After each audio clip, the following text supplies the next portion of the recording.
आप देख रहे हैं FTV। मैं हूं मोहम्मद हमजा। इस वक्त हम मौजूद हैं भगत सिंह की हवेली में, जो कि 130 साल पुरानी है। भगत सिंह जो कि एक तारीख के हीरो जाने जाते हैं। आज़ादी के हवाले से उन्होंने बहुत सारी जदोजहद की।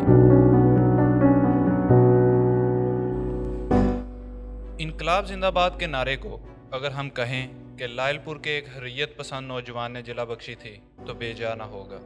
मुतहदा हिंदुस्तान में लायलपुर की एक ऐसी शख्सियत थी जिसने 24 साल की उम्र में फांसी के फंदे को चूम कर अंग्रेज सरकार से खानदानी दुश्मनी कायम कर रखी थी। इनकी पैदाइश के वक़्त इनके वालिद और एक चचा लाहौर की सेंट्रल जेल में, जबकि दूसरे चचा बर्मा की मांडले जेल में अपनी इनकलाबी सरगर्मियों की वजह से कैद काट रहे थे। फैसलाबाद का ये सपूत 17 किलोमीटर दूर जड़ावाला के करीबी बस्ती बंगा का रहायशी था और इस आज़ादी पसंद नौजवान का नाम भगत सिंह था। 130 साल पुरानी हवेली में आज भी भगत सिंह की अशिया ना सिर्फ मौजूद हैं बल्कि इनकी अच्छी तरह से देखभाल भी हो रही है, जिसमें 200 से ज़ायद तस्वीर और दीगर चीज़ें महफूज हैं। जगत सिंह के छोटे भाई का नाम भगत सिंह रखने की वजह ये भी सामने आती है कि इनके वालिद और दोनों चचा को कैद से रहाई इन्हीं दिनों में मिली थी, तो इस वजह से उनकी दादी ने पंजाबी के लफ्ज़ बाग से उनका नाम भगत सिंह रखा। पुलिस डायरी में भगत सिंह के पूरे ख़ानदान का नाम दर्ज था। भगत सिंह का बचपन कुछ इस तरह से गुजरा था कि चचा अजीत सिंह अंग्रेज़ हुकूमत के गद्दार थे, क्योंकि उन्होंने किसानों और फौजी जवानों को अंग्रेज़ हुकूमत पर जूता फेंकने पर उकसाया था। उन्होंने भारत माता सोसाइटी की बुनियाद रखी और उसके साथ अखबार पेशवा की भी बुनियाद रखी। किस्सा मुख्तसर कि एक ऐसे माहौल में लालपुरी सपूत ने आंख खोली थी कि जहां जेल जाने की खुशी में मिठाइयाँ बांटी जाती थी। सानहा जलियांवाला बाग के अगले दिन भगत सिंह बाग से खून आलूद मट्टी को बोतल में भर लाए। सानहा जलियांवाला और गदर तहरीक ने इस इनकलाबी नौजवान पर अच्छा खासा असर किया था। भगत सिंह को जो पहले ही जज्बा हुब्बुल वतनी से सरशार थे, नेशनल कॉलेज की शक्ल में एक ऐसी जगह मुयस्सर आई जिसने उनकी सियासी बसीरत को असल मानों में परवान चढ़ाया। यहाँ भगत सिंह ने अपने साथियों की मदद से नौजवान भारत सभा के नाम से एक अस्करी तंजीम कायम की, जिसका मकसद जद्दोजहद आज़ादी में तेज़ी लाना था। भगत सिंह ने 1924 में हिंदुस्तान रिपब्लिकन एसोसिएशन में शमूलियत इख्तियार की। इस तंजीम का नाम भगत सिंह की तजवीज़ पर ही हिंदुस्तान सोशलिस्ट रिपब्लिकन एसोसिएशन रखा गया था। भगत सिंह फ्रीडम फाइटर थे, अंग्रेज़ के ख़िलाफ़ लड़े। छोटी सी उम्र में बहुत बड़ा तारीख़ी काम किया उन्होंने। इनकी पार्टी का जो नाम था वो गदर पार्टी था। कायद आज़म जो थे वो ख़ुद बहुत रिगार्ड करते थे भगत सिंह का, और जब भगत सिंह को सज़ाए मौत हुई, मतलब जो आर्डर हुए, तो कायद आज़म ने इनका केस लड़ने का फ़ैसला भी किया, लेकिन जो भगत सिंह थे उन्होंने इनकार कर दिया था कि आप मेरे लिए कोई जद्दोजहद ना करें, मैंने कत्ल किया है और मुझे सज़ा मिलनी चाहिए। कि इनके साथ जो इनके दो साथी थे सुखदेव और राजगुरु, उनको भी इनके साथ ही तख्तादार किया गया था, क्योंकि वो भी ASP JS सैंडर्स के कत्ल में मुलव्वस थे। जब इनको सज़ा मौत दी गई तब इनकी उम्र 23 साल 5 महीने इनकी उम्र थी। 24 मार्च 1931 को सज़ा मौत का दिन डिसाइड किया गया था, लेकिन पाक व हिंद इकट्ठा होना शुरू हो गया था कि हम भगत सिंह को सज़ाए मौत नहीं होने देंगे, हम जेल की दीवारें तोड़ के भगत सिंह को बाहर निकाल लेंगे।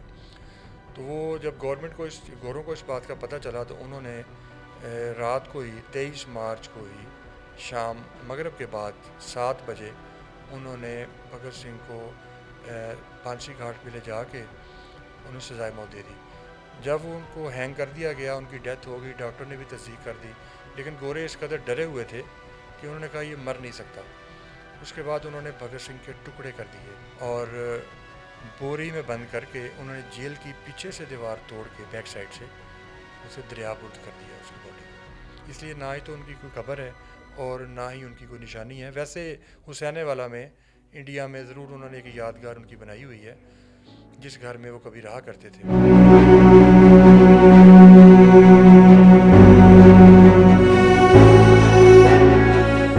भगत सिंह की गिरफ्तारी के बाद कायद आज़म मोहम्मद अली जिन्ना ने भगत सिंह के लिए भरपूर आवाज़ उठाई थी। शिमला में होने वाले मुतहदा हिंदुस्तान की मरकज़ी असम्बली के इजलास में 12 सितंबर 1929 को कायद आज़म ने हुकूमत बरतानिया को आड़े हाथों लिया। जबकि गांधी और उनके चाहने वाले खामोश बैठे रहे। भगत सिंह और उसके साथियों ने मुकदमे में फेयर ट्रायल का हक न मिलने पर भूख हड़ताल कर रखी थी और उस वक़्त के वज़ीर दाखिला ने असम्बली में मसवदा कानून ये पेश किया कि मुलज़म की गैर हाज़िरी में ही मुकदमा चलाकर सज़ा दी जाए। इस पर कायद-ए-आज़म मोहम्मद अली जिन्ना ने वज़ीर दाखिला की इस तजवीज़ का सख्ती के साथ रद्द किया और कायद-ए-आज़म ने कहा कि आज हिंदुस्तान उठ खड़ा हुआ है। 30 करोड़ लोग अपने हकूक़ के लिए उठ खड़े हुए हैं, लेकिन ये आप नहीं देख रहे क्योंकि आप देखना नहीं चाहते।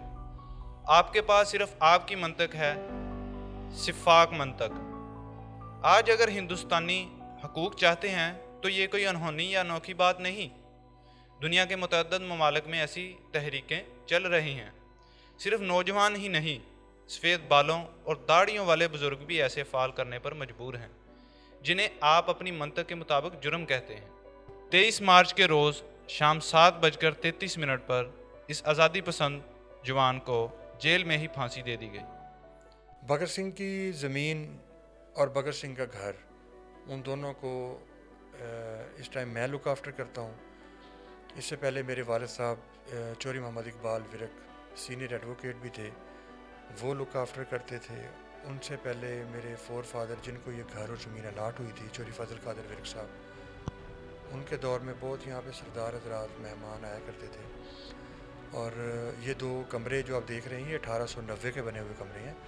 130 साल पुराने कमरे हैं, लेकिन अल्हम्दुलिल्लाह आज भी उसी हालत में मौजूद हैं, उन्हीं बुनियादों पर हैं, उन्हीं दीवारों पर हैं। इन कमरों के बाहर एक बेरी का दरख्त है जो भगत सिंह ने अपने हाथ से लगाया था, जिसकी छाँव के नीचे वो बैठा भी करते थे। और इधर एक चरखा भी पड़ा है, उनकी भगत सिंह की वालदा का ज़ेर इस्तेमाल एक आटा पीसने वाली चक्की भी पड़ी है, गुड़ शक्कर निकालने वाला बेलना भी पड़ा है, जिससे उस दौर में उनके वालिद साहब जो है गुड़ शक्कर निकाला करते थे। भगत सिंह जो है उन्होंने जो प्राइमरी थी, इसी गांव का एक स्कूल है, वहाँ से उन्होंने अपनी प्राइमरी की। भगत सिंह की उम्र 14-15 साल थी तो अपने वालिद साहब के साथ खेतों में मौजूद थे। उनके वालिद साहब जो थे वो बैल के साथ खेती बाड़ी कर रहे थे, तो ये अपने दोस्त के साथ ज़मीन में कभी पिस्टल जो था वो छुपाते, कभी उसे निकालते। तो उनके वालिद ने कहा कि यार आप कोई काम भी कर लो, तो आप काफ़ी देर से यहाँ मिट्टी के साथ खेल रहे हो, पिस्टल के साथ खेल रहे हो। तो कहते हैं आप खुद ही तो कहते हैं जो हम काश्त करेंगे वही हम काटेंगे, तो मैं पिस्टल काश्त कर रहा हूँ, तो आइंदा आने वाली हमारी जो फसल होगी वो पूरी पिस्टल की होगी और मैं अपने मुल्क को आज़ाद करवाऊँगा। आप देखें 14-15 साल की उम्र का जो बच्चा है वो इस कदर समझ चुका था हालात व वाक़यात को, और इस कदर उसने जुल्म और बर्बरियत देखी थी कि उसका माइंड इस कदर मैच्योर हो चुका था कि शायद 40-45 साल की उम्र में भी बंदे की वो सोच ना हो जो उस बच्चे की सोच थी।